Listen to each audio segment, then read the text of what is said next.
Voilà, bonjour, bienvenue à l'ARCOM. Comme vous le savez, donc en vue de l'échéance en 2025, des autorisations qui sont actuellement accordées à 15 services, l'ARCOM a conduit en 2023, en application de la loi du 30 septembre 1986, d'abord une consultation publique, puis a réalisé une étude d'impact dont les conclusions ont été rendues publiques le 21 décembre dernier. L'ARCOM a ensuite lancé un appel à candidature le 28 février 2024 pour l'édition de services de télévision à vocation nationale diffusés par voie hertzienne terrestre à temps complet et en haute définition. Et donc nous avons entamé aujourd'hui, conformément à la loi, l'audition publique des candidats dont l'ordre de passage a été fixé par tirage au sort. Conformément à la délibération de l'autorité du 29 mai, les auditions dureront 1h30, avec un exposé introductif de 30 minutes maximum, qui sera suivi d'un temps d'échange avec le collège. Et donc, nous auditionnons à l'instant donc la société Préface 31 pour le projet Humour TV. Je vous rappelle que, conformément à une jurisprudence dont vous êtes familier et aux dispositions du texte de l'appel aux candidatures, le candidat ne peut apporter aucune modification substantielle au cours de son audition au dossier déposé. Il peut néanmoins préciser ce projet, notamment à travers des engagements qui pourront ensuite être repris dans les conventions qui seront signées entre l'ARCOM et les candidats retenus. L'audition de ce jour est publique. Elle est retransmise donc sur notre site ainsi que sur les réseaux sociaux. Monsieur Belmer, vous avez la parole, vous et vos collaborateurs. Monsieur le Président, Mesdames et Messieurs les membres du Collège, nous voici au début d'un marathon d'audience pour le groupe TF1, marathon qui, nous l'espérons, vous permettra d'apprécier une nouvelle fois l'engagement fort et constant de notre groupe dans la TNT. Vous me permettrez d'en dire quelques mots ici qui vaudront, si vous en êtes d'accord, pour l'ensemble de nos 5 auditions. Nous sommes convaincus de l'avenir du mode de réception TNT et de son rôle central pour les Françaises et pour les Français. Pour la plupart de nos concitoyens, la télévision représente le premier et parfois le seul accès à des programmes divers, de grande qualité, fédérateurs et familiaux. Sa gratuité est essentielle. Elle rend accessible à toutes et à tous la création audiovisuelle et cinématographique, le sport, le spectacle vivant, le divertissement et bien sûr l'information, mettant en avant toute la diversité de la société française et véhiculant des messages positifs d'inclusion et d'acceptation de la différence dans notre société. Enfin, elle participe à la création d'un patrimoine culturel commun à l'ensemble de nos concitoyens, et ce, sur l'ensemble du territoire.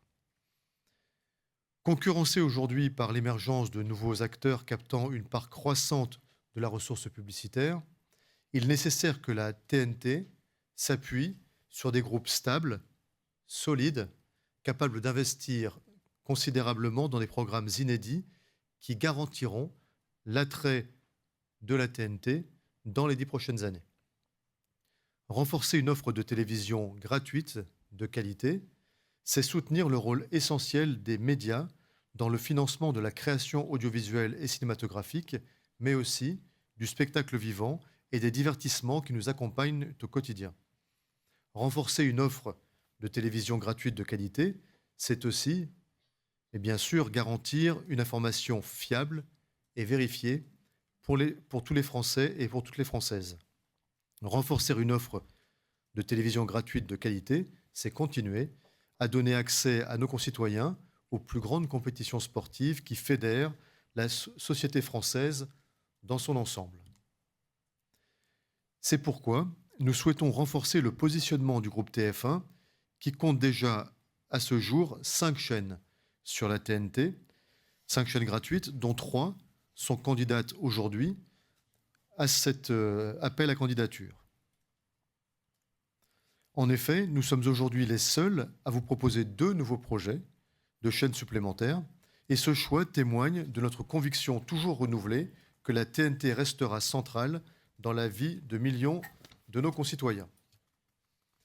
C'est pourquoi je suis heureux de vous présenter aujourd'hui la candidature d'une nouvelle chaîne, d'un nouveau projet, la candidature d'Humour TV, à l'obtention d'une autorisation pour l'édition d'un service de télévision en clair à vocation nationale diffusé par voie hertzienne en mode numérique à temps complet et en haute définition. Pour être précis, je vous précise que la dénomination Humour TV est une dénomination de travail et qu'elle est provisoire. Nous pensons qu'Humour TV correspond à une attente manifeste des téléspectateurs et même à un besoin auquel ne répond aujourd'hui aucune des chaînes en clair. L'idée est simple et limpide. Dans le contexte actuel, anxiogène à mains égards, les Français ont besoin et ont envie de rire. C'est pourquoi nous souhaitons leur proposer une chaîne entièrement dédiée à l'humour, au rire et à la comédie. Il s'agira de rassembler dans la bonne humeur, de partager des ondes positives. Le groupe TF1 défendra les valeurs qui l'animent depuis toujours, la cohésion, l'unité, résumée dans notre signature, les Français ensemble. Elle proposera donc, cette chaîne Humour TV, un humour grand public, un humour familial qui visera à faire rire tout le monde de 7 à 77 ans. Sont présents autour de moi pour présenter ce projet et pour répondre à vos questions, et vous aurez l'occasion de les revoir beaucoup ces prochaines heures et ces prochains jours. Monsieur Ara Aprikian, le directeur général adjoint du groupe en charge des contenus. Madame Julie Burguburu, la secrétaire générale du groupe TF1. Madame Alix Barrault, qui est directrice adjointe des antennes télévision et digitale du groupe et qui se trouve sur ma droite. Et Madame Nathalie Lasnon, notre directrice des affaires réglementaires et européennes, qui, je crois, est bien connue dans ces murs. Je laisse d'abord la parole à Monsieur Aprikian, qui va vous présenter plus en détail le projet éditorial d'Humour TV. Merci Rodolphe, Monsieur le Président, Mesdames et Messieurs les membres du Collège. À en croire toutes les dernières enquêtes d'opinion, le moral des Françaises et des Français, déjà bas, est à nouveau en baisse en ce premier semestre. En mars dernier, dans le rapport annuel publié par l'ONU, la France perdait encore des places dans le classement mondial du bonheur. Les Français se disent de plus en plus pessimistes, de moins en moins heureux. Les crises à répétition participent de ces phénomènes. Le moral des Français est une nouvelle fois mis à rude épreuve. La consommation extrêmement élevée d'anxiolytiques en France en est une autre de ces manifestations. Dans ce contexte de morosité et souvent d'anxiété, il nous apparaît hautement nécessaire de se rappeler que le rire est le propre de l'homme et que nous avons les moyens d'égayer le quotidien de nos concitoyens. Les vertus bénéfiques du rire ne sont plus à démontrer, pour le bonheur personnel, en particulier en réduisant notamment le stress, l'anxiété, la douleur, mais pour la société également en créant du partage et du lien social. Nous savons que la télévision demeure le premier loisir des Françaises et des Français. La TNT y occupe une place centrale.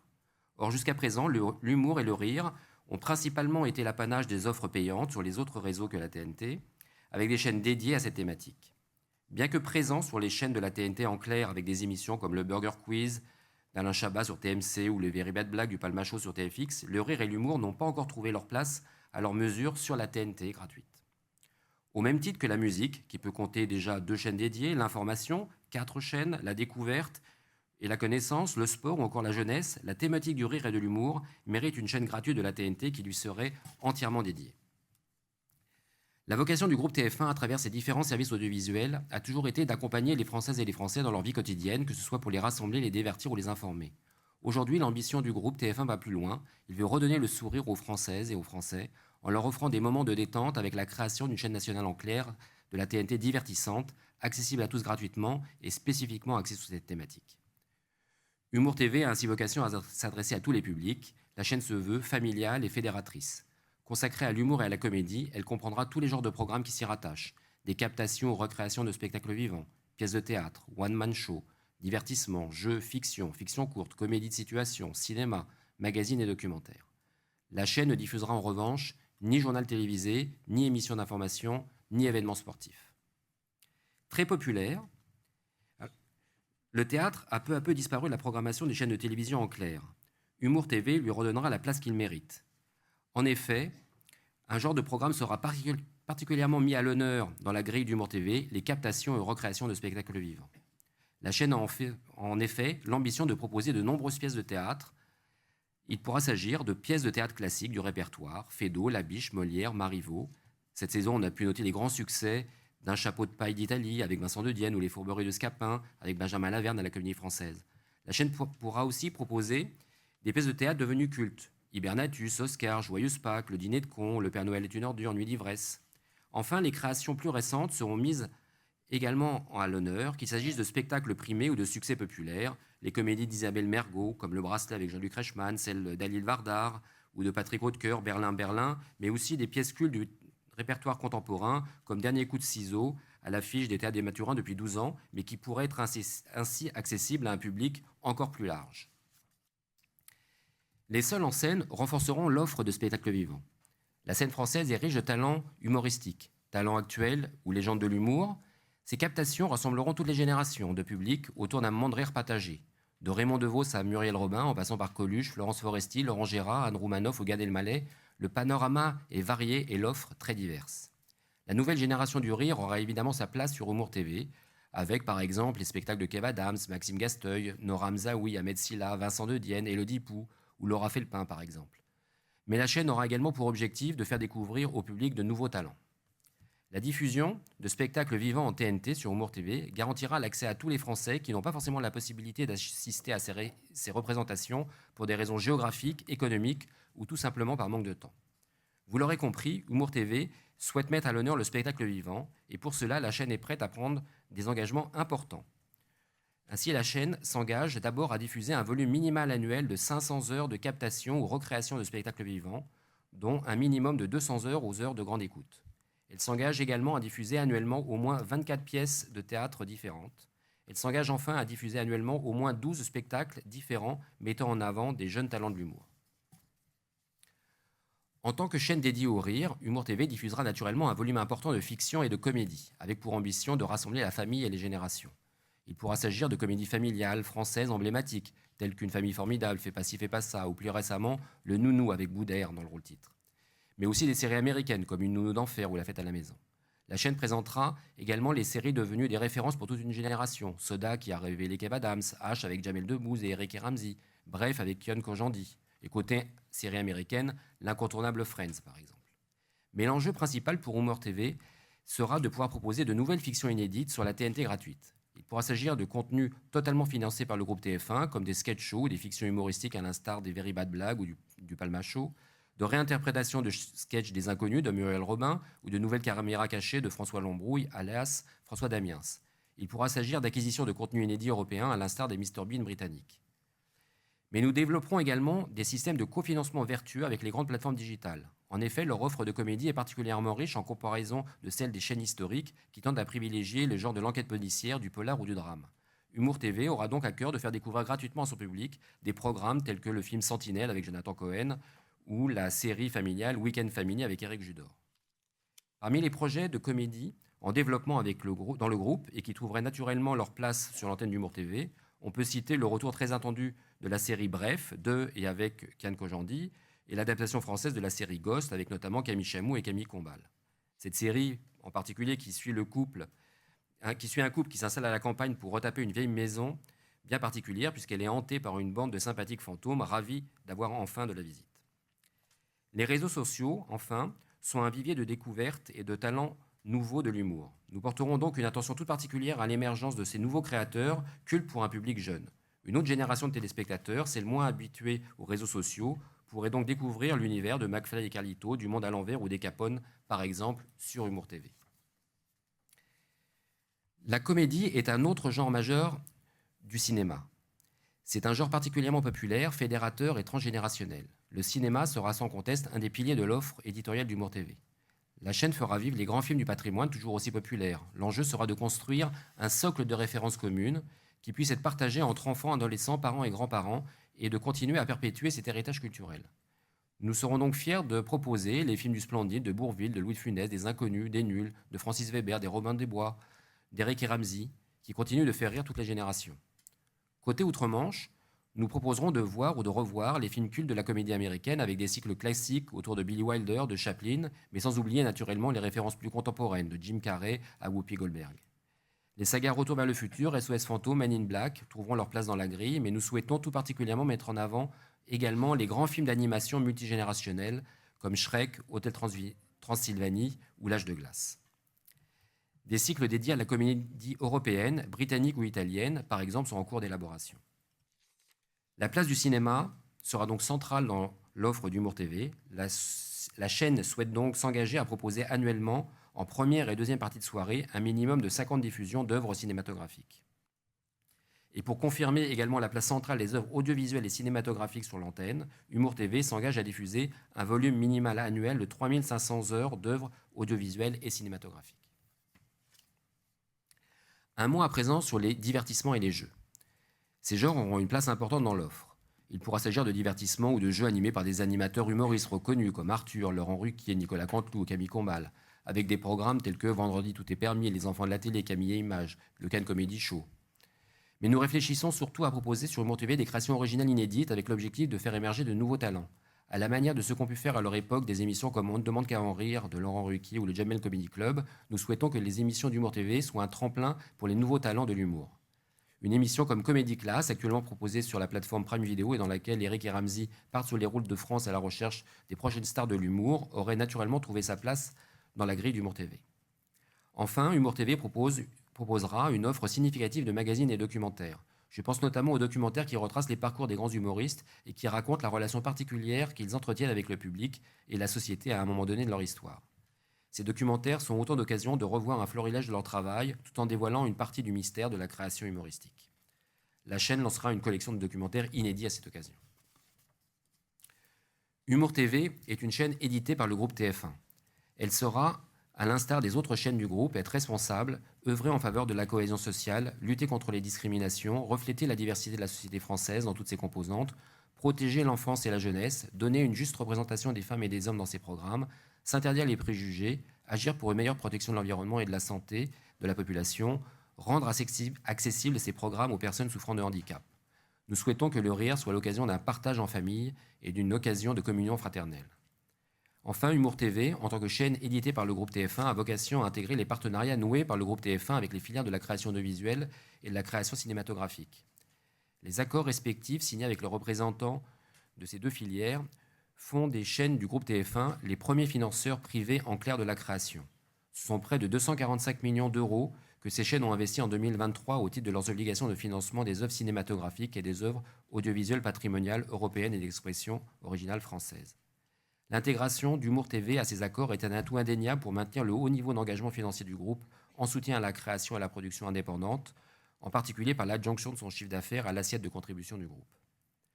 En conclusion, je veux souligner à quel point une chaîne comme Humour TV serait fondamentalement différente des autres chaînes de la TNT gratuite.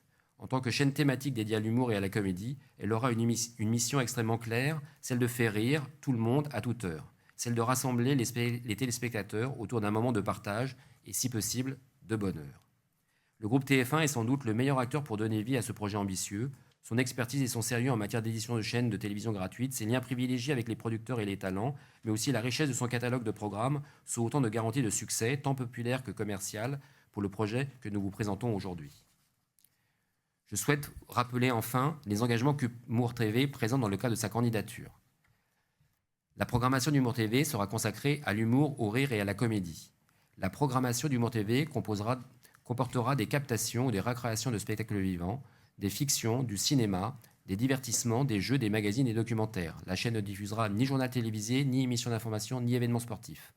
Humour TV s'engage à diffuser un volume minimal annuel de 500 heures de captation ou recréation de spectacles vivants, dont un minimum de 200 heures aux heures de grande écoute.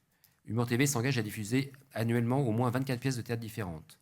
La chaîne s'engage à diffuser annuellement au moins 12 spectacles différents mettant en avant de jeunes talents de l'humour. La chaîne s'engage à diffuser un volume minimal annuel de 3500 heures d'œuvres audiovisuelles et cinématographiques. Humour TV s'engage à proposer annuellement en première et deuxième partie de soirée 500 diffusions d'œuvres cinématographiques. 50 diffusions d'œuvres cinématographiques. Humour TV s'engage à diffuser un volume minimal de 365 heures de programmes inédits en première diffusion sur les chaînes gratuites de la TNT. Humour TV s'engage à rendre accessible 60% de ses programmes aux personnes sourdes et malentendantes et atteindra l'objectif de 80% d'ici 2030.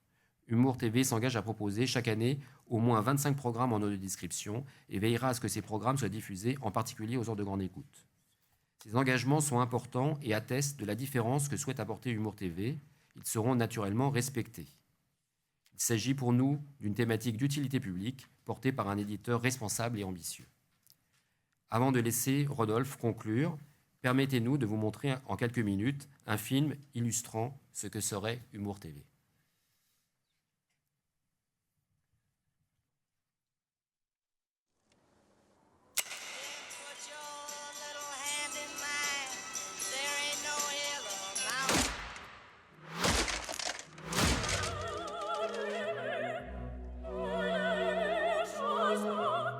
Ça va très mal. Ah oui? Oh oui, ça ne va pas bien. Monsieur Lame, c'est la fête. Ça, c'est vrai. Ça roupie! Je vais vous secouer tout ça! Tu vas voir ce que c'est que de rigoler. Qu'est-ce que le rire? Je crois que ça va me plaire. C'est parti, on y va.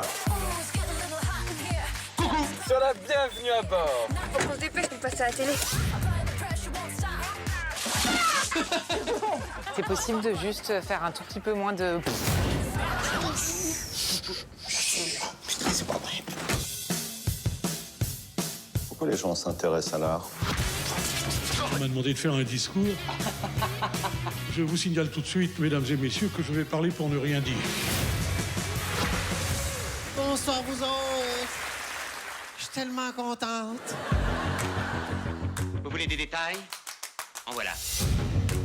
Donc, à mon avis, il y a une boulette. T'as vu le blond quand il mange un sandwich? Putain, la mayonnaise, elle sort pas. Toi, tu mords dedans la feuille de salade, elle vient et tout, comme ça. Toi, t'as toujours une tomate, elle veut sortir la tête du sandwich pour voir ce qui se passe, genre... Hop, qui va, ça va?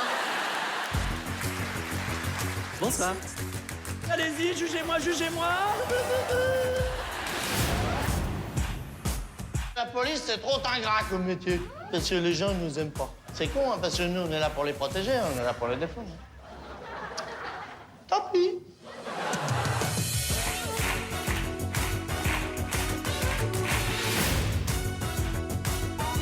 Alors ça va très bien. Moi qui étais venu pour rompre, ça va très bien. Si je suis venue ici, c'est que j'étais pas contre. Ah, mais je sais pas. Alors allons-y. Encore verrai-je pays merveilleux.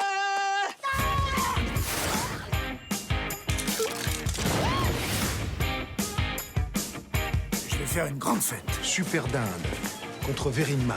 Oh, mais c'est pas possible. Dites-moi pas que c'est pas vrai. Non, bah attendez, vous vous moquez de qui là? Eh ben voilà, c'est pas compliqué. Je ne veux pas entendre une mouche voler.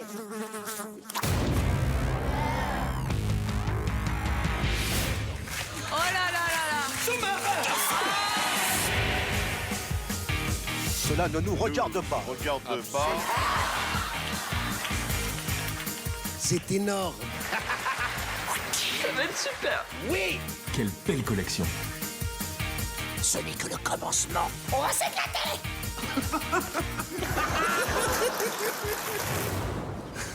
C'est drôle. C'est drôle.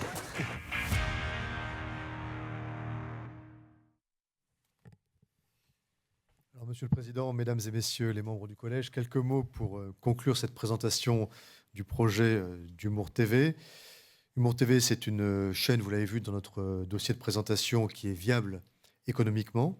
Elle devrait atteindre l'équilibre économique dès 2026, donc très rapidement, et disposera d'une assise économique solide ainsi. Elle bénéficiera également d'un engagement constant de son actionnaire, le groupe TF1. C'est fort de ses engagements, c'est fort de sa proposition éditoriale, qui est nouvelle et différente, de l'expertise des équipes du groupe TF1 dans l'édition de contenus de qualité et fédérateur, qu'Humour TV nous apparaît aujourd'hui être intéressante pour l'ensemble de nos concitoyens. Elle répond à nos yeux à la fois à l'objectif prioritaire de pluralisme requis par la loi, mais également à l'intérêt du public. Elle propose des engagements solides qui seront bien entendu respectés, car toutes les chaînes du groupe TF1 ont respecté et respecteront leurs engagements. Elle assure enfin un soutien élevé au financement de la création audiovisuelle et cinématographique. Voilà, je vous remercie de votre écoute. Ça conclut cette présentation d'Humour TV. Merci beaucoup pour votre présentation, y compris le petit film que nous avez présenté, du bien en début d'après-midi. Alors, mes chers collègues qui souhaitent poser des questions, Juliette Théry. Merci beaucoup Roch-Olivier et merci de votre présentation. Je voulais avoir quelques détails sur vos engagements, si c'est possible, pour bien comprendre le format et la programmation de la chaîne, qui se veut donc être très différenciante par rapport aux autres offres de la TNT. Sur les 365 heures d'inédit, en fait, de quel programme parle-t-on exactement ? Est-ce qu'il s'agit, comme j'ai entendu, de fiction audiovisuelle où vous dites que ça sera pour majorité inédit ?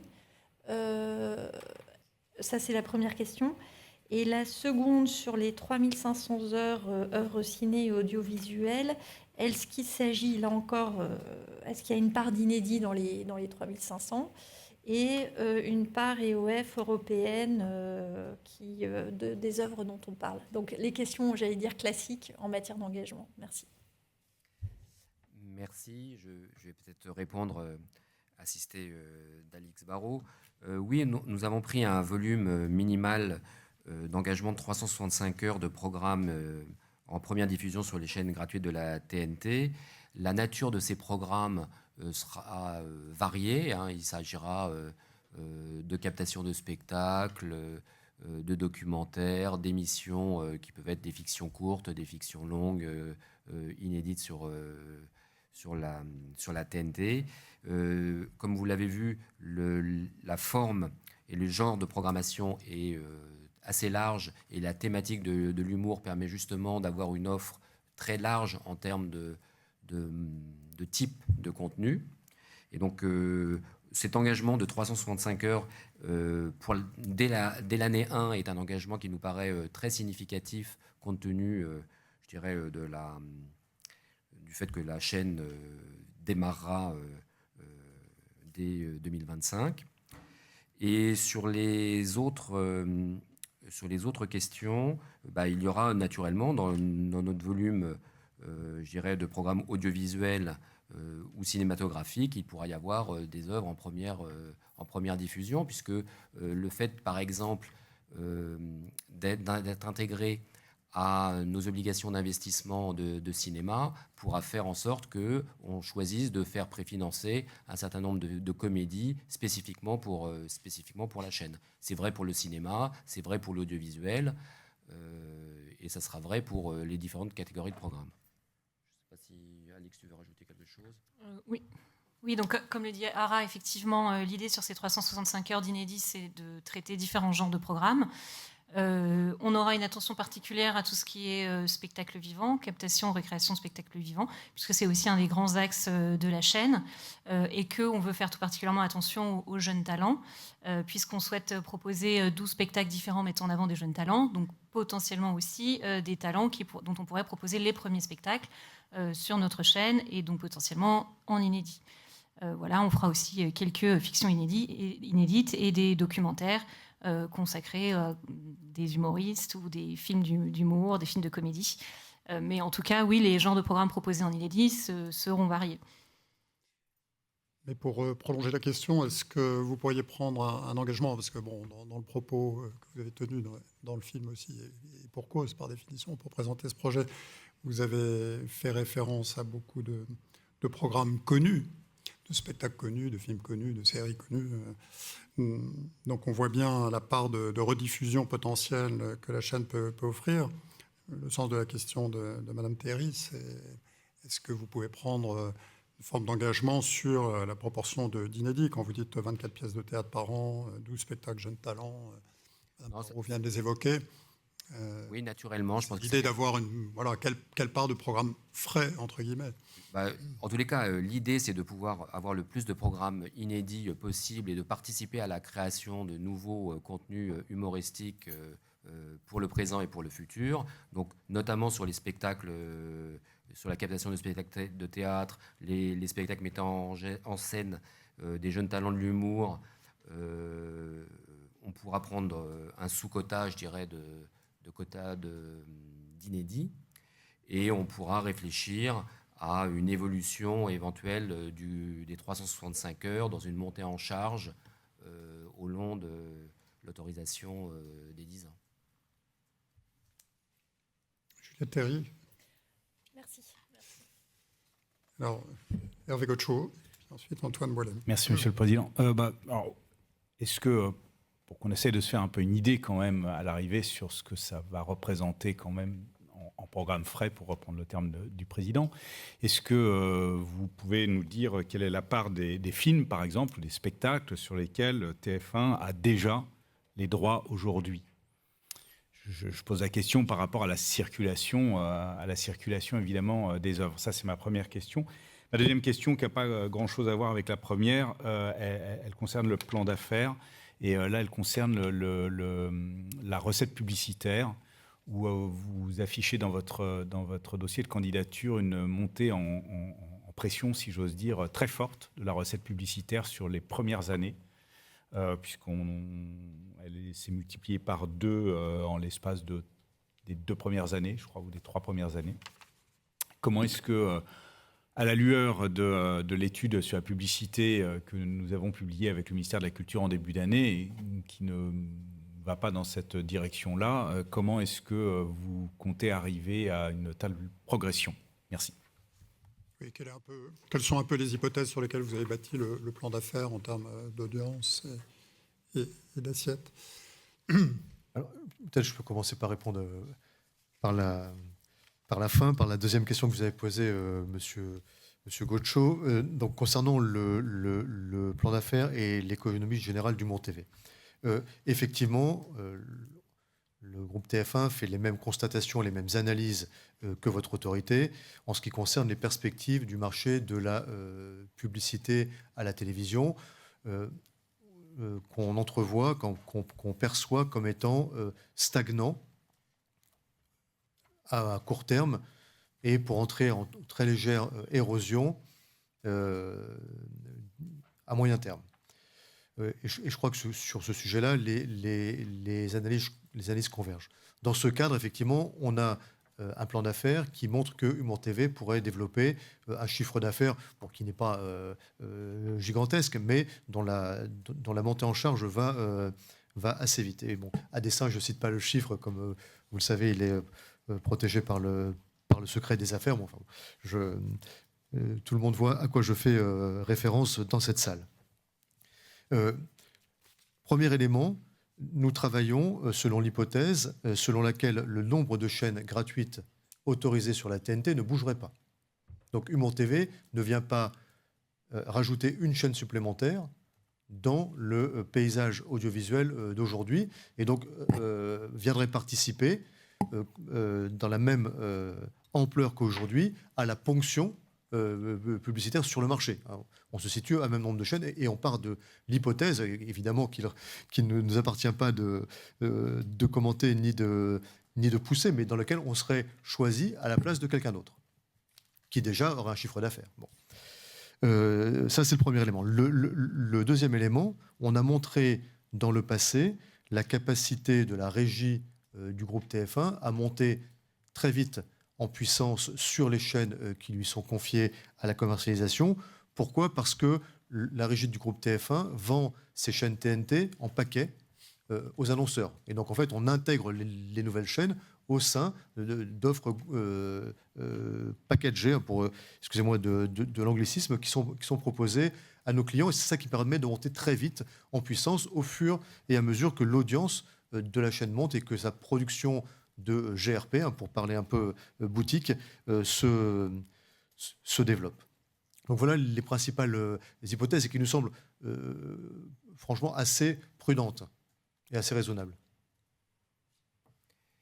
Et peut-être pour répondre à votre première question sur le stock de programmes, le groupe TF1 a un stock de programmes autour de l'humour, de films, de comédies déjà dans ses stocks, mais pas suffisamment en tous les cas pour être à même de programmer une chaîne thématiques supplémentaires. Donc naturellement, on procédera à de nouvelles acquisitions significatives, soit de films de catalogue, soit de commandes de programmes inédits, de façon assez forte pour pouvoir alimenter une chaîne 24 heures sur 24. Oui, et pour compléter ce que dit Ara, on diffuse quasiment aucune pièce de théâtre sur nos chaînes aujourd'hui, en tout cas sur nos chaînes TNT, aucune sur TFX ni sur TF1 Série Film. Sur TMC, je pense qu'on a dû en diffuser 3 ou 4 en 10 ans. Donc l'idée aussi de cet engagement sur le théâtre, avec l'engagement de faire 24 pièces de théâtre différentes par an, c'est vraiment d'apporter des programmes différents qui ne sont pas proposés du tout aujourd'hui sur la TNT et de se différencier fortement de l'offre des autres chaînes. Merci. Antoine Boilet. Oui, merci, Monsieur le Président. Bonjour à tous. J'ai 4 petites questions. Pour la première, je vais me permettre de poursuivre la métaphore filée sur l'inédit, mais je ne vais pas aller sur le comique de répétition. Non, pour renforcer justement le caractère inédit de la chaîne et limiter ce qu'évoquait le Président, c'est-à-dire la perception d'un effet catalogue, on note vraiment attentivement ce que vous disiez, Monsieur Aprikian, sur la montée en puissance des 365 heures par an au fil du développement de la chaîne, ou encore l'ouverture que vous avez faite sur un éventuel sous-quota, par exemple dans le spectacle vivant. Mais est-ce que, pour aller plus loin, on pourrait se dire qu'il s'agit de 100% de l'inédit, univers TNT ou pas? C'est qu'à un moment donné, on se dit que cette chaîne, elle porte une politique d'inédit qui va au-delà de programmes qu'on aurait pu voir sur telle ou telle offre payante. La deuxième question, par rapport au cinéma et à l'audiovisuel, votre accord ciné court jusqu'à, je crois, fin 24, l'audiovisuel jusqu'à fin 25. Donc vous avez bien exprimé cet après-midi le fait que Humour TV intégrerait ce socle d'obligations. Mais est-ce qu'au-delà de ça, et si on envisage là aussi la montée en puissance de cette chaîne, si on se projette, vous dites à horizon quelques années, dans ces accords, on intégrera peut-être sur un certain type de programme peut-être des engagements supplémentaires pour accompagner le développement éditorial d'Humour TV, notamment dans les genres que vous avez cités, fiction, spectacle vivant ou encore documentaire. Peut-être juste sur le cinéma, un besoin d'éclaircissement, parce que dans le dossier, vous évoquez un nombre de films qui, de fait, vous met en dessous des seuils de déclenchement des obligations. Or, vous dites que vous participez avec Humour TV des obligations relatives au cinéma. Donc, je voulais juste qu'on puisse clarifier ce point. Et la dernière question concerne l'actualité culturelle autour de l'humour et notamment autour des nouveaux talents. Alors, j'ai bien compris qu'il n'y aurait pas d'infos, mais est-ce que quand même, vous pourriez envisager que la rédaction de TF1 pourrait être amenée à proposer des contenus spécifiques sur l'antenne et pourquoi pas les réseaux sociaux pour raconter toute la dynamique du champ de l'humour sur tous les territoires et dans tous les genres? Merci. Alors, je vais essayer de répondre à ces 4 petites questions, mais qui sont assez complètes. Sur les inédits totaux, je pense que ça, il faut regarder bien dans le détail parce que, notamment, le fait de pouvoir cofinancer des programmes chers avec, par exemple, des plateformes payantes, des plateformes de streaming ou des offres payantes, je pense que c'est quelque chose qui contribue à l'intérêt du secteur et à l'intérêt des téléspectateurs qui pourront regarder, avoir cette chaîne gratuitement. De la même façon que pour le cofinancement du cinéma, c'est important d'avoir différentes exploitations de fenêtres. De la même façon, pour des petites chaînes comme une petite chaîne comme Humour TV, la capacité de cofinancer des contenus à haute valeur ajoutée et au bénéfice des téléspectateurs. Donc, moi, j'envisagerais plutôt ça avec la capacité un inédit qui serait défini comme étant inédit en gratuit par rapport aux autres offres gratuites. Parce que je pense que c'est au vrai bénéfice des téléspectateurs et l'inverse pourrait conduire à une forme d'appauvrissement de la création audiovisuelle, notamment parce qu'avec des niveaux d'investissement qui seraient trop faibles. Sur les accords cinéma, Naturellement, si on était amené à développer une nouvelle chaîne avec une offre spécifique de programmes, alors les accords cinéma et les accords audiovisuels, ça nous encouragerait à adopter éventuellement quelques sous-quotas particuliers liés à la thématique qu'on aborderait, puisque ça serait de nature à alimenter cette chaîne de contenu audiovisuel ou cinématographique spécifique qui renforcerait l'offre et la distinctivité de ces chaînes. Donc, j'y ai pas d'opposition, je dirais, un peu de principe. Sur la question de l'actualité culturelle,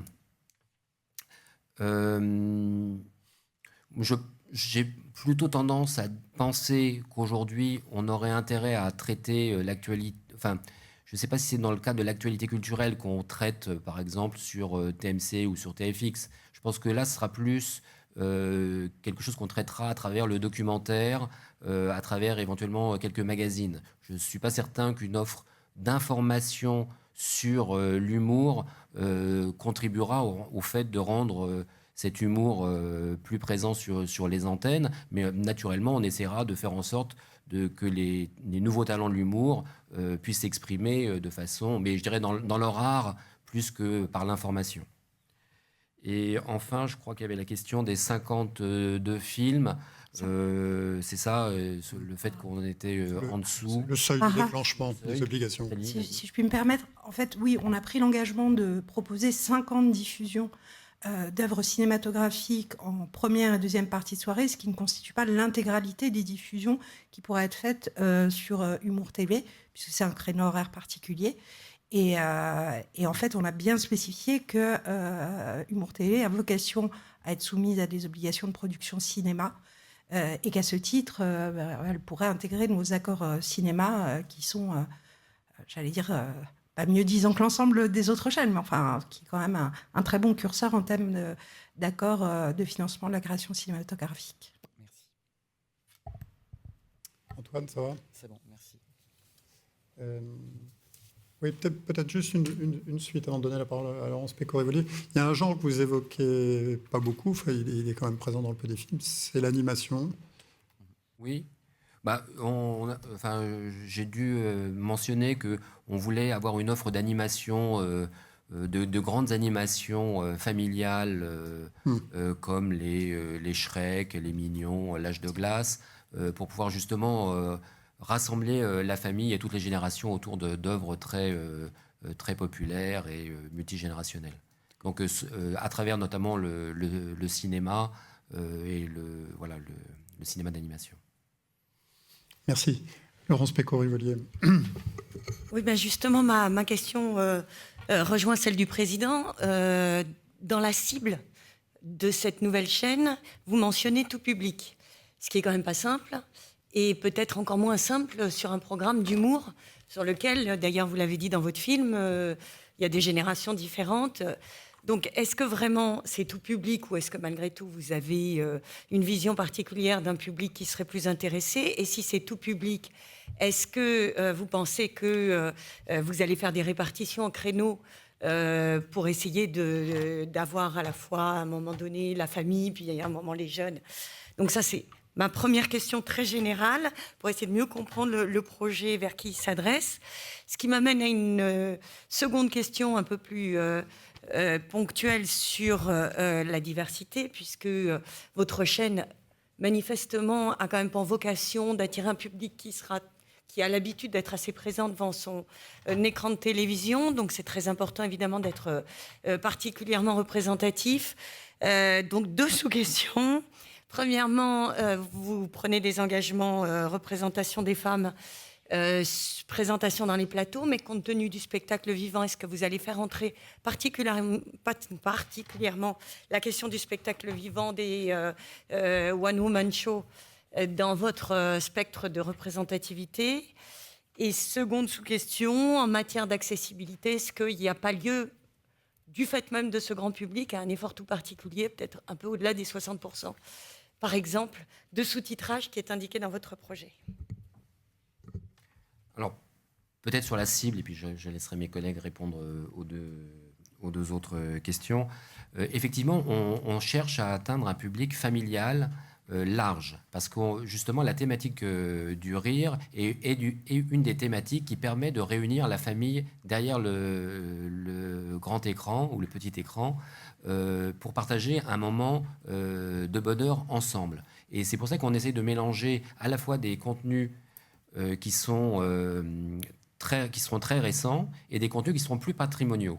Donc tout le challenge de la chaîne, c'est justement à réussir à construire ces ponts entre ces différents publics pour leur permettre justement de naviguer entre des contenus récents et des contenus patrimoniaux d'humour qui font la joie du public familial. Et quand on voit le succès pérenne de grandes comédies françaises, je prends La Grande Vadrouille par exemple, qui continue d'avoir un succès auprès d'un public jeune toujours aussi important. Donc la capacité à rendre ces contenus vivants, dynamiques pour la famille et en faire un socle culturel commun, multigénérationnel, c'est une des ambitions de la chaîne. Alors après, naturellement, on essaiera d'être le plus large possible aux horaires de grande écoute, au prime time, et puis on pourra avoir des offres qui sont un peu plus différenciées et plus segmentées à d'autres moments, je dirais, où l'écoute se partage.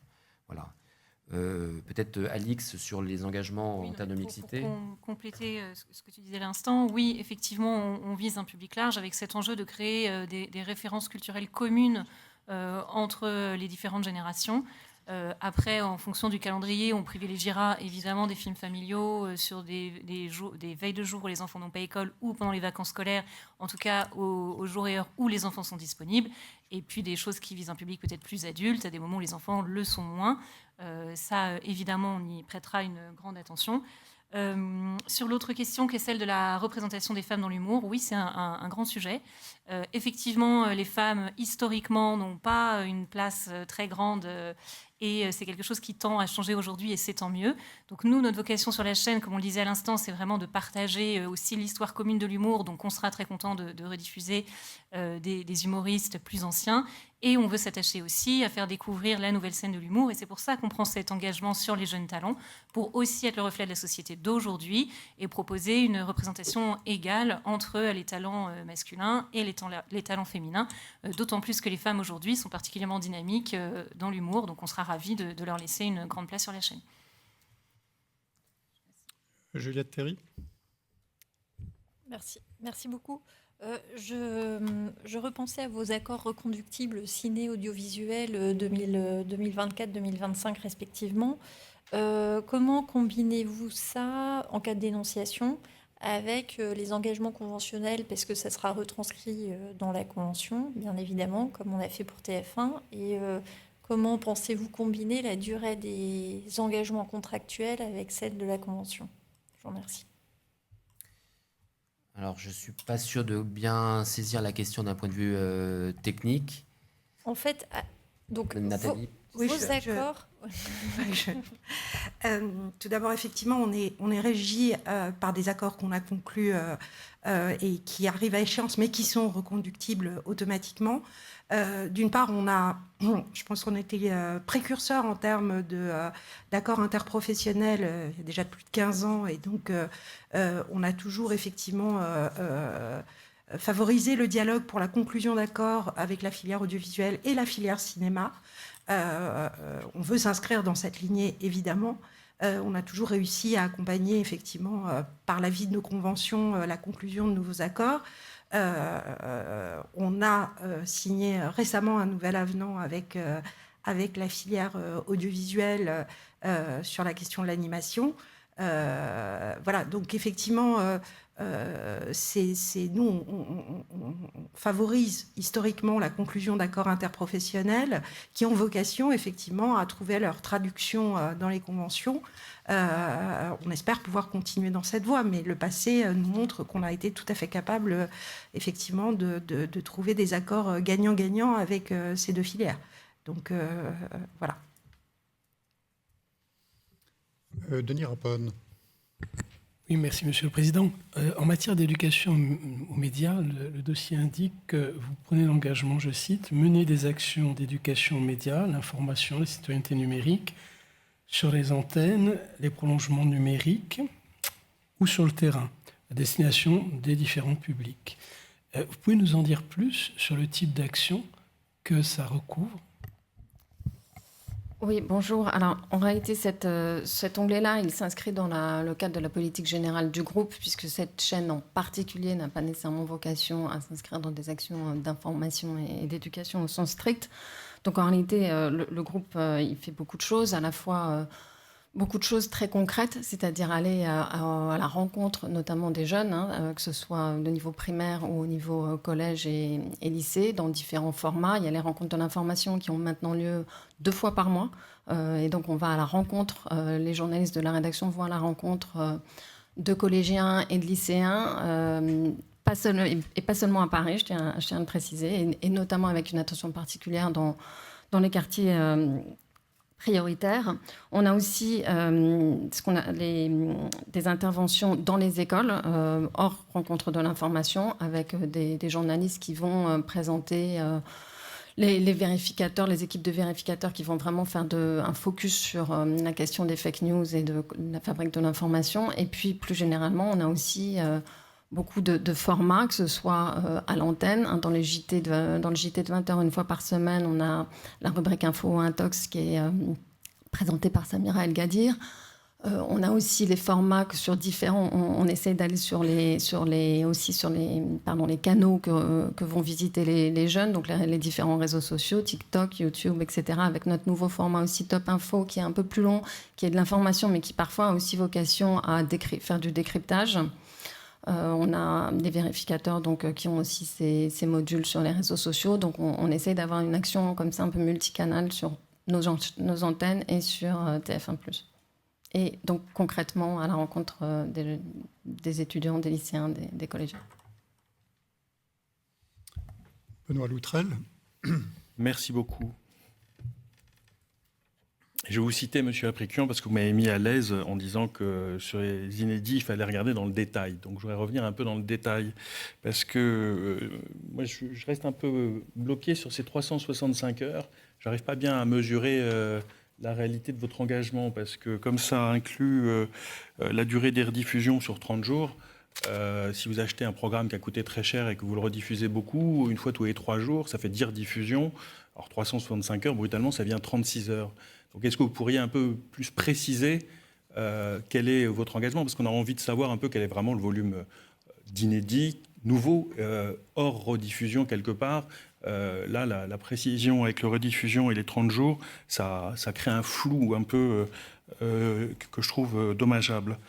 Deuxième question, elle est un peu de la même nature. Vous nous mentionnez que sous le sous-titrage, vous allez faire 60% des programmes, en particulier sur les heures de grande écoute. On aimerait bien que sur les heures de grande écoute, en savoir plus, parce que savoir est-ce que c'est en particulier, ça va être 90% des heures de grande écoute, que c'est le cœur de vos programmes. Il y a toujours une structuration forte avec quelques heures qui concentrent quand même beaucoup d'audience. Est-ce que sur ces heures-là, ces plages-là, on peut espérer avoir quasiment un sous-titrage systématique? Dernière question... moi, je me posais aussi un peu la question sur la problématique de la citoyenneté numérique. Est-ce que vous allez vous saisir du format pour, au-delà des actions de terrain qui sont très importantes portées par le groupe, mais vraiment sur la partie éditoriale, essayer d'utiliser l'humour aussi pour faire avancer les sujets de citoyenneté numérique? Ça peut être remarquablement efficace pour toucher les gens, les faire réagir sur des nouvelles problématiques de conflictualité qu'on peut désamorcer justement avec l'humour, mais ça demande là aussi une volonté forte. Est-ce que sur ce terrain-là, vous êtes prêt à préciser vos engagements? Merci beaucoup.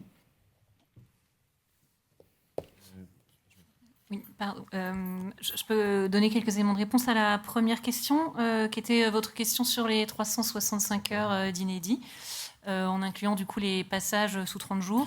Donc cette formulation qui inclut les passages sous 30 jours, c'est la qualification d'inédit qu'on a habituellement sur nos chaînes, que ce soit TMC, TFX ou TF1 Série Film, c'est l'usage en la matière. Nous, en proposant aujourd'hui 365 heures d'inédit, ça nous semble quelque chose d'extrêmement ambitieux, puisque c'est le volume qu'a aujourd'hui une chaîne comme TMC. Donc toutes les chaînes aujourd'hui sur la TNT n'ont pas nécessairement d'engagement d'inédit. Donc aujourd'hui, notre projet de chaîne sur Humour TV, il est vraiment ambitieux en matière d'inédit. Évidemment, notre intérêt, ce sera de proposer les contenus inédits aux heures de grande écoute pour que les téléspectateurs en profitent le plus possible. Bien évidemment, l'idée, c'est de donner une visibilité la plus large possible au contenu inédit.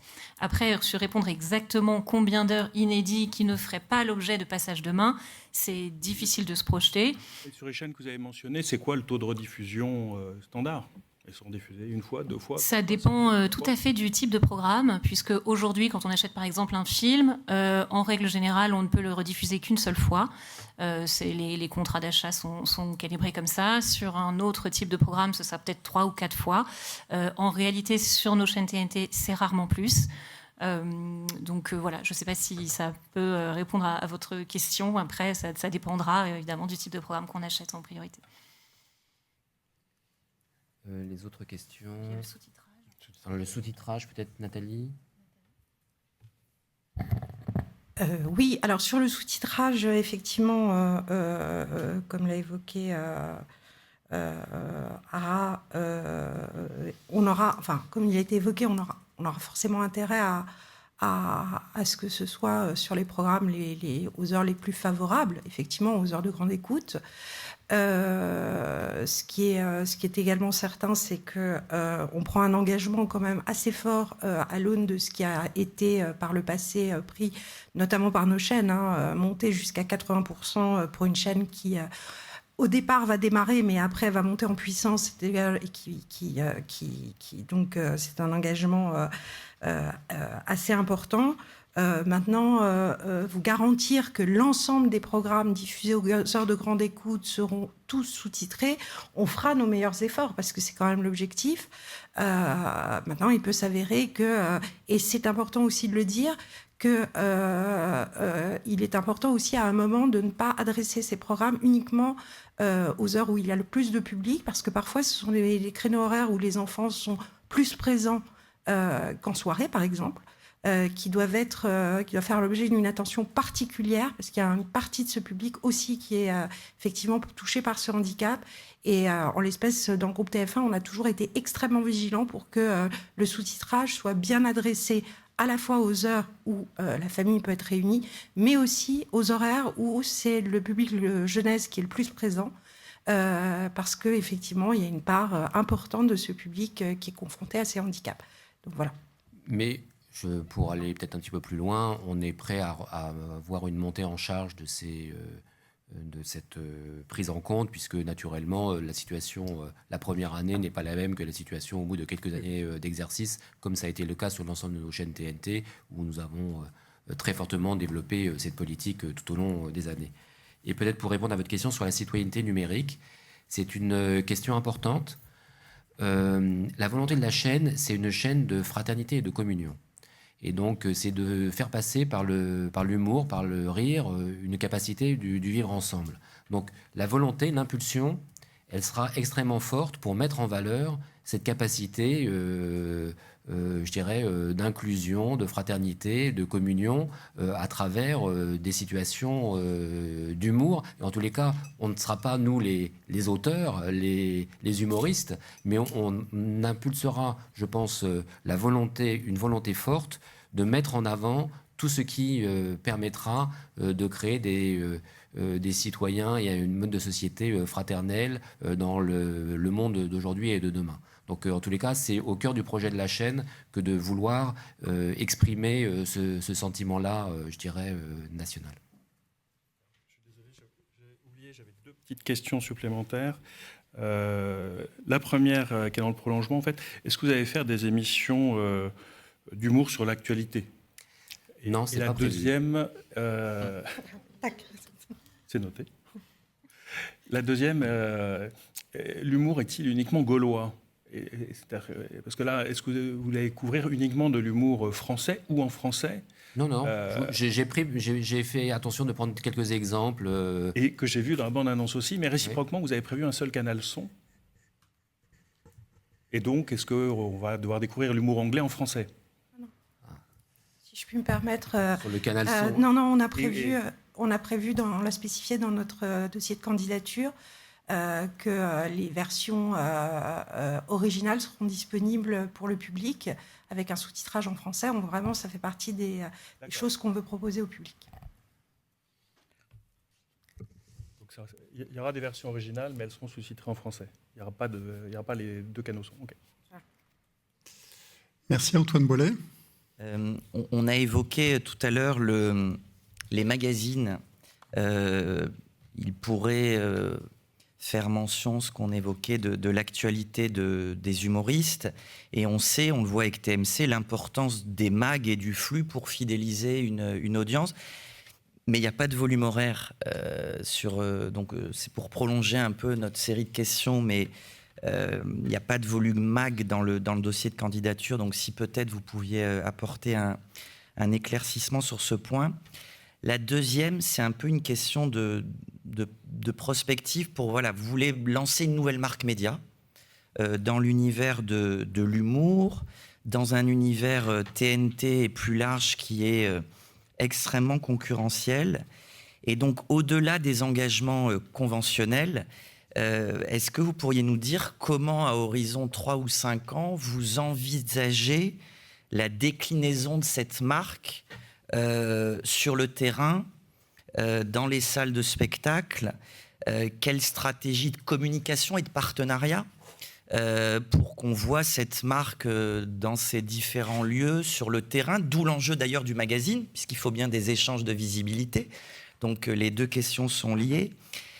Et au-delà de ça, est-ce que vous envisagez autour de Humour TV des synergies au sein du groupe avec TF1 Spectacle, avec la scène musicale que vous opérez, puisque on voit bien, Starac, ça marche sous votre contrôle, le fait de décliner la marque sur le terrain dans le cadre d'une tournée. On ne demande qu'Henri Rossi a fait l'objet de tournées sur le terrain, donc c'est là-dessus que je me permets de vous interroger. Merci. Alors, sur le sujet de la stratégie plus générale du groupe, sur l'humour, la raison pour laquelle on présente ce projet aujourd'hui, c'est bien sûr parce qu'on souhaite apporter une offre nouvelle, différenciante, intéressante, et qui n'existe pas encore sur la TNT, mais ça converge avec une volonté éditoriale du groupe TF1 d'investir davantage sur le champ de l'humour, parce qu'on pense que c'est un registre thématique qui est très intéressant et sur lequel le groupe aurait intérêt à se développer davantage. On a fait pas mal d'investissements auprès de nouveaux artistes qu'on a développés sur nos antennes, notamment TMC.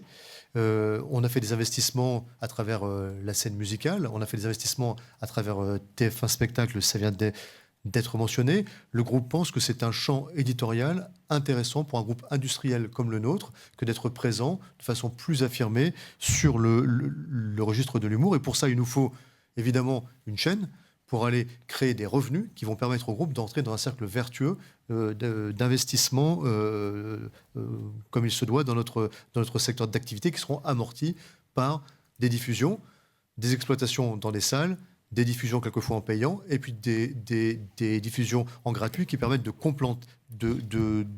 compléter l'investissement qui est apporté à un genre. Sur la stratégie de marque, on a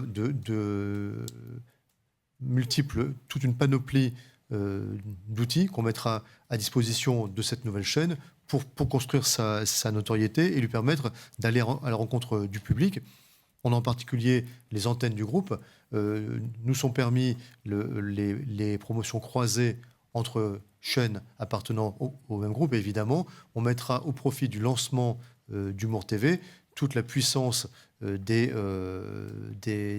antennes de la maison dans les carrefours appropriés pour permettre à cette chaîne de très vite naître et d'être présente à l'esprit de nos téléspectateurs. Et puis, en termes de déclinaison, on envisage aussi d'appuyer très fortement le développement de TF1+, donc des offres digitales à la demande dans l'humour, à partir du catalogue qui aura été mis en avant et financé par cette nouvelle chaîne. Et si je peux compléter, au-delà de notre intérêt industriel à développer ces stratégies long terme, c'est l'intérêt global de la filière et du spectacle vivant humoristique qui profitera de l'exposition, du financement d'une chaîne comme Humour TV gratuite sur la TNT. Donc on pense que la dynamique créée par cette chaîne sera extrêmement positive pour l'ensemble du secteur. Si je peux me permettre de compléter la question sur l'offre de magazines, effectivement, on n'a pas pris d'engagement en volume horaire sur ce genre-là spécifiquement, parce qu'il nous semblait qu'il y avait déjà un certain nombre de chaînes TNT qui disposaient d'un volume d'obligation en magazine ou documentaire. Nous, sur l'humour, c'est pour ça qu'on a choisi deux genres, d'autres genres, à la fois le spectacle vivant dont on a déjà largement parlé, et il nous semble aussi qu'aujourd'hui, le domaine de la fiction, le genre de la fiction est un genre d'expression privilégié pour l'humour, notamment pour les nouveaux talents de l'humour qui produisent énormément de vidéos sur les réseaux sociaux dans un genre qui se rattache à celui de la fiction. Et c'est pour ça que nous, on a souhaité prendre un engagement en volume horaire plutôt sur les œuvres qui nous permet du coup d'inclure à la fois la fiction et le spectacle, les captations de spectacles, en prenant cet engagement de 3500 heures d'œuvres audiovisuelles et cinématographiques. Comme vous êtes en position d'outsider, comme vous l'avez très bien dit dans votre propos introductif, la chaîne serait en situation de diffuser sa grille dès le top départ de l'autorisation, sans difficulté? Oui, sans difficulté. Je ne peux pas répondre à la question, mais la chaîne sera prête, les équipes sont prêtes, on est très motivés et on serait prêt en temps et heure tel que fixé par votre autorité. Bénédicte Lesage. Merci Roch-Olivier. Je voulais, dans la mesure où vous présentez votre cible comme familiale et de 7 à 77 ans, est-ce que vous pourriez vous engager de traiter, d'être signataire, au-delà de la signature du groupe, sur la nouvelle charte alimentaire qui arrive en 2025-2029, qui est en cours d'élaboration, qui n'est pas encore signée par les différents acteurs, mais est-ce que vous pourriez prendre l'engagement d'être signataire pour votre chaîne d'humour, dans la mesure où vous allez toucher le public particulièrement concerné par les engagements qui sont pris dans cette charte? Alors, je tiens à rappeler que le groupe TF1 était signataire de la première charte alimentaire en 2009 et qu'il a signé chacune des chartes qui s'appliquent aux antennes du groupe qui proposent des programmes à destination de la jeunesse, qui est le cas d'Humour TV, puisqu'il y aura, comme l'a précisé Ara, des programmes à destination de la jeunesse, enfin, ces programmes qu'on qualifie communément comme des œuvres d'animation cinématographique. Donc, oui, bien évidemment, Humour TV aura vocation à être alors signataire via sa convention, signataire dans le cadre du droit souple que constitue la charte. La charte, on verra si elle change de titre en temps et en heure. Le groupe TF1 a toujours respecté les engagements souscrits, qu'il s'agisse de programmes visant à promouvoir une alimentation et des comportements sains pour la santé, à la fois donc des programmes dédiés dans ces publicités et ces communications commerciales, dans les programmes jeunesse en particulier, et un effort qui a été consenti au fil des années. Je crois que les rapports de l'ARCOM montrent bien que les signataires de la charte ont été au rendez-vous. Voilà, donc évidemment qu'on participera activement à l'élaboration de cette charte pour qu'elle évolue encore plus positivement, comme vous l'indiquiez. Maintenant, je tiens à rappeler qu'un effort est consenti continuellement par les éditeurs de télévision et de radio, et qu'aujourd'hui, on appelle vraiment de nos voeux à ce qu'il y ait une fin d'asymétrie, si j'ose dire, réglementaire. Mais au-delà d'une asymétrie réglementaire, l'enjeu de santé publique est tellement important qu'aucun canal, quel qu'il soit, ne devrait en être exclu de cet effort, d'autant que, effectivement, les jeunes consomment de plus en plus de contenu sur des réseaux non régulés. Ça fait partie, au-delà des asymétries réglementaires, vraiment de l'objectif d'enjeux de santé publique. Vous savez qu'on travaille justement dans cette direction, donc c'est un point d'attention sur lequel nous sommes extrêmement mobilisés. Et pour finir sur cette thématique, je voulais savoir si vous seriez prêt à vous engager à faire un effort également sur les heures d'écoute conjointe, sur les programmes d'écoute conjointe, dans la mesure où vous avez un public familial. Et on sait, on a observé autant, on peut voir vraiment des progrès très significatifs, très encourageants autour des programmes jeunesse. Sur les heures d'écoute conjointe, je dirais les progrès sont moins importants. Le chemin est encore long. Et est-ce que vous seriez prêt à faire un effort sur ces programmes d'écoute conjointe ? Les communications commerciales alimentaires autour de ces programmes d'écoute conjointe, et est-ce que vous seriez prêt à trouver des modalités pour plus de transparence sur les Nutri-Score affichés dans les communications commerciales autour des heures d'écoute conjointe? Alors, si je puis me permettre, il faut être très très vigilant parce que même si nous avons grand espoir dans l'avenir de la TNT, aujourd'hui, l'enjeu, c'est véritablement d'assurer le financement des éditeurs de télévision. Aujourd'hui, il y a beaucoup de programmes qui font l'objet d'une écoute conjointe. Or, d'abord, la charte, il ne faut pas l'oublier, vise à quand même procéder à une éducation, à une protection du public le plus fragile. Aujourd'hui, toute démarche qui consistera à nous priver de formes de publicité sur une grande partie des programmes, c'est non seulement un financement majeur en moins nous concernant, et bien évidemment, de facto, un financement très dégradé de la création audiovisuelle et cinématographique, puisque c'est mécaniquement calculé sur notre chiffre d'affaires, mais aussi notre investissement dans l'information, ce qui est un pilier central du groupe.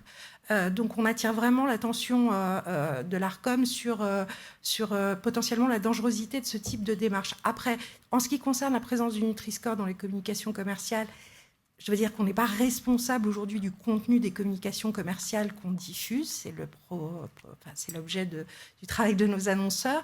Maintenant, aujourd'hui, dans certains programmes qui sont décomptés au titre de la charte, on procède déjà à une information nutritionnelle, à une éducation à l'information nutritionnelle. Je prends le cas de Petit Clermont en équilibre, qui a su évoluer dans le temps en fonction, effectivement, des évolutions de cette thématique, que ce soit la consommation de produits fabriqués en France ou enfin, de produits locaux, des questions... voilà, il y a une adaptation de nos programmes qu'on fabrique depuis des années et qu'on propose au public pour justement s'adapter aux nouveaux enjeux, et le nouvel enjeu est l'information nutritionnelle.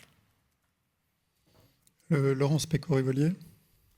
Oui, merci. Je me posais une question dans la mesure où une partie de la programmation d'Humour TV aurait pu aujourd'hui se retrouver sur TF1. Est-ce que dans l'hypothèse où Humour TV la candidature d'Humour TV serait retenue, vous seriez amené éventuellement à revisiter la programmation de TF1 pour faire la part entre ce qui relèvera de la future chaîne et celle de TF1? Je pense à La Grande Vadrouille, par exemple. Ou une séquence après le journal de 20h.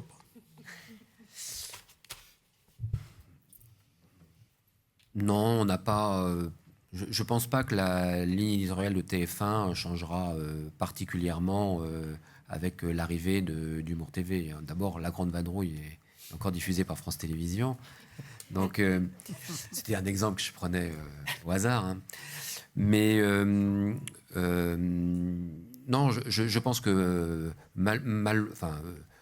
malheureusement, il n'y a pas... tant de programmes d'humour que ça sur les antennes du groupe TF1. Il y en a quelques-uns. Il y a quelques films spécifiques, il y a quelques séquences quotidiennes, etc. Mais là, on parle d'une chaîne 24 heures sur 24 avec une offre entièrement dédiée, ce qui fonde sa spécificité, ce qui fonde sa différence, ce qui fonde sa légitimité pour le public et la compréhension, je dirais, de sa valeur ajoutée. Donc, que ça et là, il puisse y avoir de la circulation de programmes ou quelques programmes communs, oui, et puis ça concourt, je dirais, de la capacité à cofinancer, comme je l'ai exprimé tout à l'heure, mais fondamentalement, il y aura assez peu de redites et de confusion entre les deux offres. Vous avez évoqué tout à l'heure, je crois à 2 reprises, vos partenariats possibles avec des plateformes de streaming. Vous pouvez nous en dire un petit peu plus? C'est une nature de projet sur lesquels... Oui, j'ai pris quelques exemples, pas tout à fait au hasard, puisque c'est des contenus avec lesquels on a déjà souscrit des accords de diffusion, donc pour d'autres chaînes que Humour TV a priori, mais enfin si la chaîne existait, elle en bénéficierait au premier chef. Donc on avait entamé, le groupe TF1 avait entamé les premières discussions de cofinancement ou de circulation avec Netflix à l'époque, dès le démarrage. Donc c'est une démarche que l'on poursuit. Pourquoi on poursuit cette démarche? Encore une fois, à 2 titres. D'une part, parce que ça nous permet, pour un certain nombre de contenus, de mieux financer des contenus à une capacité de financement qui lui permet d'avoir une valeur ajoutée exceptionnelle et de taille mondiale. Je prends un exemple pour l'antenne de TF1, par exemple, Cat Size sera cofinancée, donc la série adaptée d'un manga japonais en live action, tournée dans les plus beaux sites parisiens, du Louvre, du château de Versailles, de la Monnaie de Paris, enfin voilà, donc une très belle série, mais qu'on n'aurait pas pu financer si Prime Video n'était pas venu en cofinancement de la série. Donc cette capacité d'avoir des contenus à haute valeur ajoutée par le biais d'un cofinancement d'un partenaire payant ou de streaming payant fait partie d'une des modalités aussi de financement de contenus importants. On entend faire la même chose avec Humour Télé dans le domaine spécifique de la production humoristique sur lequel les plateformes ont un certain nombre de contenus qui nous paraissent intéressants pour le public qui n'a pas accès ou qui ne veut pas payer pour ce type d'abonnement et qui voudrait pouvoir, à un moment donné, dans une forme de chronologie, pouvoir les regarder gratuitement sur la TNT.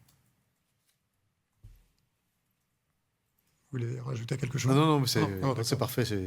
Je buvais les paroles d'Ara. Antoine Boilet.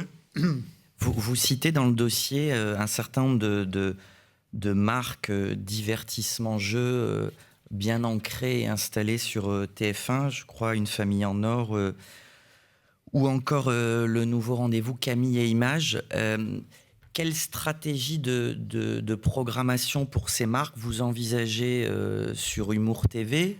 Est-ce que c'est une rediffusion à chaud le lendemain de la primo-diffusion sur TF1? Est-ce que pour un jeu, c'est plusieurs semaines après? Enfin, qu'on puisse là aussi mieux visualiser sur ce type de marque la stratégie de programmation que vous voulez adopter, peut-être même une primo-diff de certains de ces programmes. Et la deuxième question, si on se projette à 3 ou 5 ans, si cette chaîne était autorisée, comment vous aimeriez qu'on puisse en parler par rapport à son impact auprès du public, dans le monde de la création? Qu'est-ce que vous aimeriez qu'on dise sur ce que vous espérez, c'est-à-dire un succès de cette chaîne, mais comment il pourrait se mesurer?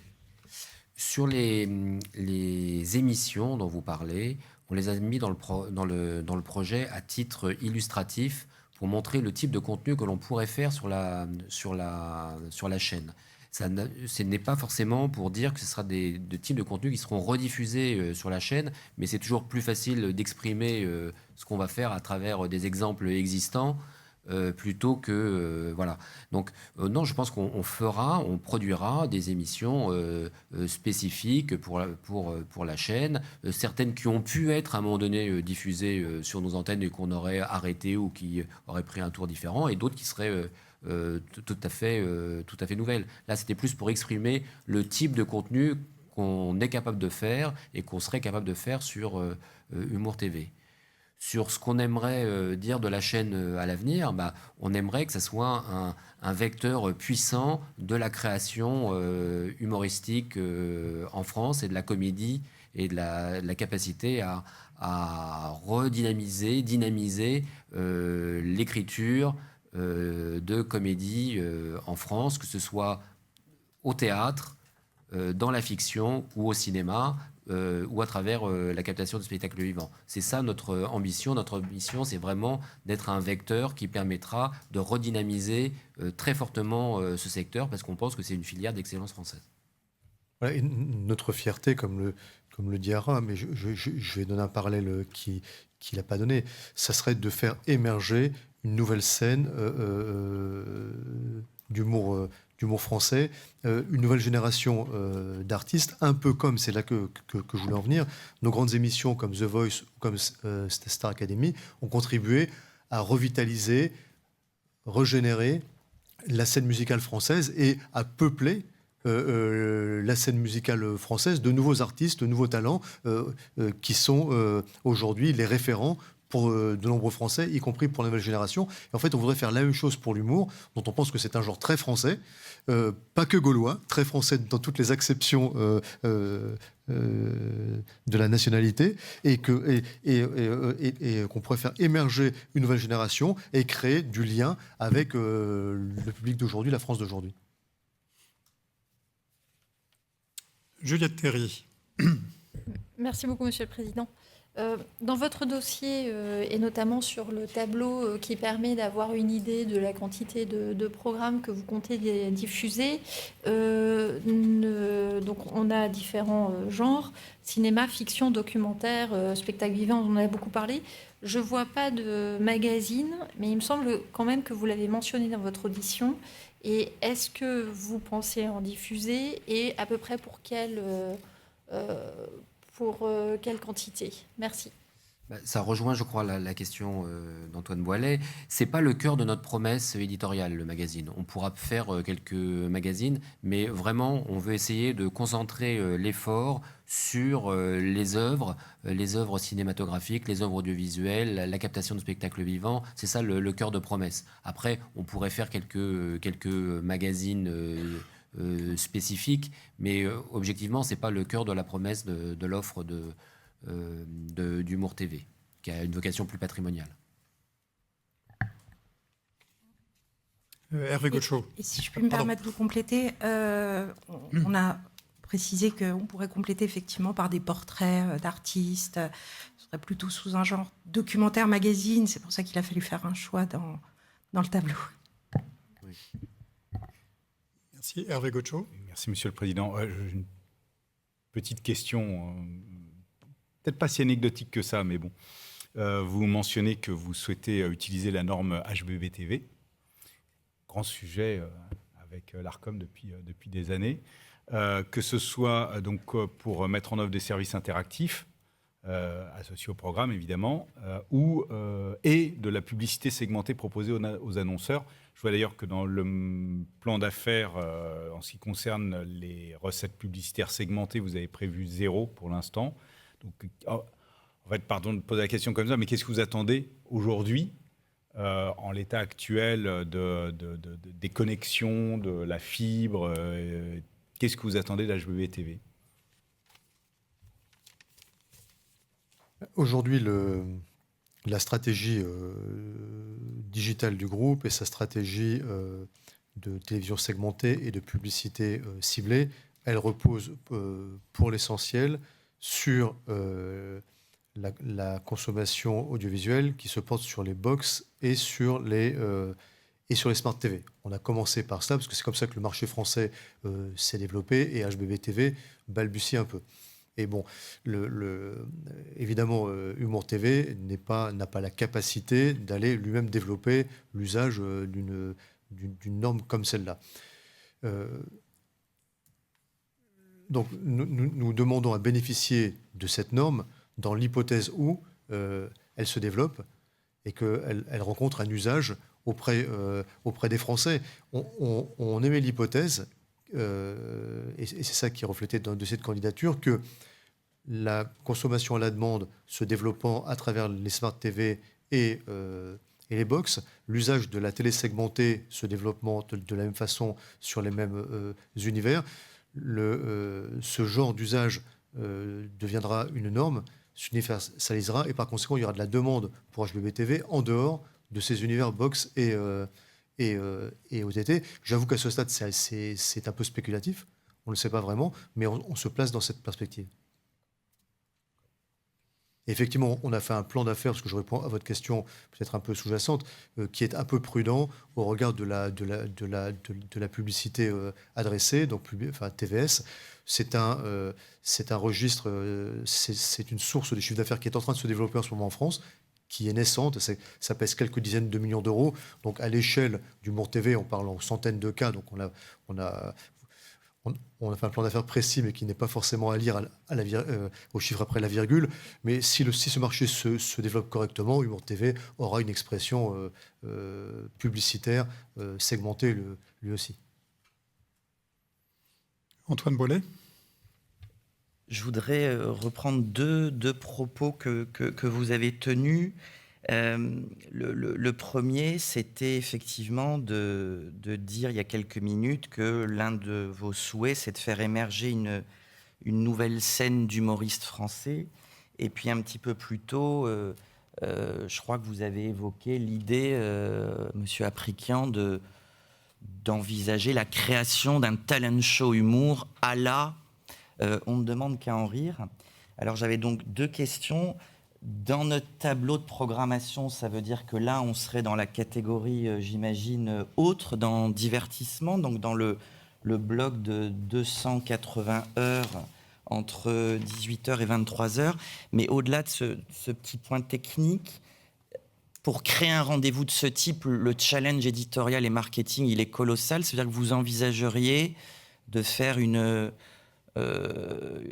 consultation auprès des producteurs de flux ou éventuellement de le confier à votre filiale Newen. Comment vous envisageriez, c'est peut-être trop tôt, mais le portage de ce projet qui, au niveau du flux, semble effectivement structurant pour participer de votre ambition de découvrir de nouveaux talents de l'humour?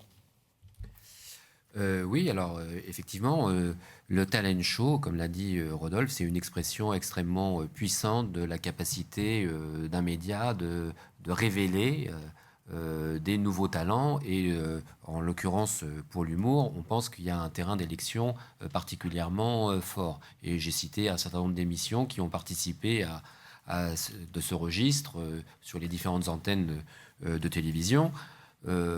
TF1 n'en a pas fait à proprement parler jusqu'à présent sur le terrain de l'humour. Donc on considère que c'est quelque chose qui est extrêmement intéressant et ça sera sans doute une de nos préoccupations rapides si on voulait avancer, si on devait avancer vite sur la programmation de cette chaîne. Après, pour le faire, on s'adressera, comme on le fait toujours, aux meilleurs talents. On ne privilégie jamais une filiale interne parce qu'elle est interne. On choisit toujours de le faire avec les meilleurs talents. Si on s'est adressé à Newen pour faire nos feuilletons quotidiens, c'est parce que c'est la référence en matière de production de feuilletons quotidiens sur le marché français. Donc là, pareil, on essaiera de s'adresser auprès des meilleurs fabricants de contenu pour essayer de voir quelle originalité ils pourront amener pour essayer de faire le sourcing et la révélation de ces talents d'humour. Donc je ne préjuge pas de qui pourrait être le gagnant de cette compétition. Et puis si même on passera sur quelque chose de type appel d'offres ou de discussion de gré à gré. Mais le travail de TF1, ça a toujours été de s'associer aux meilleurs talents, aux meilleurs producteurs concernant une thématique donnée. Et il n'y a pas lieu d'en déroger pour Humour TV. Merci. Mes chers collègues, nous arrivons au terme de cette audition. Pas d'autres questions que vous souhaiteriez poser? Non? Monsieur Belmer, je ne sais pas si vous voulez rajouter un mot de conclusion. Peut-être juste deux mots, parce que je vois effectivement qu'on arrive... mais il reste 2 minutes, donc... Exactement. Merci, Monsieur le Président. Rapidement, en conclusion, avec Humour TV, ce qu'on souhaite, c'est apporter une proposition de chaîne nouvelle, différenciante, qui apporterait une proposition éditoriale additionnelle, novatrice au public français et qui viendrait enrichir, et ça c'est un élément qui est aussi important, l'offre de programme de la plateforme TNT pour maintenir sa pertinence, son intérêt vis-à-vis du grand public français. Deuxième élément, comme on a eu l'occasion de vous le dire, le groupe TF1 souhaite investir davantage dans le registre de l'humour, spectacle vivant, théâtre d'humour, dont on pense que ce sont des genres qui sont sous-représentés à la télévision et dans lequel il y a à l'évidence un savoir-faire français très important, dans lequel il est intéressant qu'un groupe industriel comme nous se développe. Et le troisième élément que je voulais donner en conclusion, qui n'est pas un rappel là, c'est que il faut considérer ce projet de candidature d'Humour TV pour le groupe TF1 comme étant additionnel à ces 3 chaînes, TFX, TMC et LCI, et que nous ne souhaitons pas que cette chaîne Humour TV donc, se substitue à la délivrance de nouvelles autorisations pour ces 3 chaînes. Je pense que c'était un point important qu'il fallait qu'on puisse souligner en conclusion de cette présentation. Merci beaucoup. Je crois qu'on avait bien compris, mais vous avez raison, la pédagogie, voilà. C'est la répétition. C'est pas le comique de répétition, mais c'est cette répétition non comique. Merci. Et nous allons faire une pause de 15 minutes avant de reprendre la suite des auditions. Merci.